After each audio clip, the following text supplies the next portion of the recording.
அண்மை செய்தி.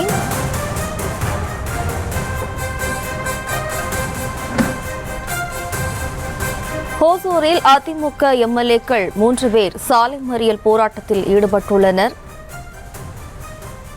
KP முனுசாமி மறியலில் ஈடுபட்டு வரும் நிலையில் தற்போது 2 எம்எல்ஏக்கள் இணைந்துள்ளனர். ஹோசூரில் அதிமுக எம்எல்ஏக்கள் 3 பேர் சாலை மறியல் போராட்டத்தில் ஈடுபட்டுள்ளனர். திமுகவினரும் சம்பவ இடத்திலேயே இருப்பதால் பதற்றமானது நிலவுகிறது. KP முனுசாமி 2 மணி நேரத்திற்கும் மேலாக சாலை மறியலில் ஈடுபட்டுள்ள நிலையில் தற்போது 2 எம்எல்ஏக்கள் அவருடன் இணைந்துள்ளனர்.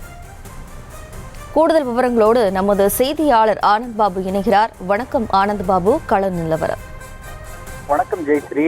ஒசூர் அடுத்த வேப்பநல்லி சட்டமன்ற தொகுதி ராமந்தொடி என்னும் இடத்தில் தான் 15 கோடி ரூபாய் மதிப்பிலான மத்திய அரசின் நிதியின் கீழ் சாலை மற்றும் சிறுபாலம் அமைக்கும் பணிக்கு பூமி பூஜை செய்வதற்காக தொகுதியினுடைய பொதுச் செயலாளருமான KP முனுசாமி அவருடன் வாக்குவாதம் மாறிய நிலையில் திமுகவினரின் இந்த அராஜகத்தை கண்டித்து வேப்பநல்லி KP முனுசாமி அவர்கள் 100க்கும் மேற்பட்ட அதிமுகவினருடன் ராமந்தொடி என்னும் இடத்தில் சாலை மறியலில் ஈடுபட்டு வருகிறார். திமுகவினரும் இந்த பகுதியில் அதிக அளவில் வந்து கொண்டிருப்பதால் அதிமுக திமுக ஒரே இடத்தில் குவிந்து கொண்டு ஒரு பதற்றமான சூழ்நிலை சமயத்தில் போலீசாரும் குவிக்கப்பட்டிருக்கிறார்கள். 2 மணி நேரங்களை கடந்து KP முனுசாமியின் இந்த சாலை மறியல் போராட்டம் தொடர்ந்து கொண்டிருக்கிறது. போலீசாரின் பலகட்ட பேச்சுவார்த்தை தோல்வியடைந்து தற்போது போலீசார் கைது செய்யும் முடிவை எடுத்து வரும் நிலையில் திமுகவினரும் கலைந்து செல்லவில்லை.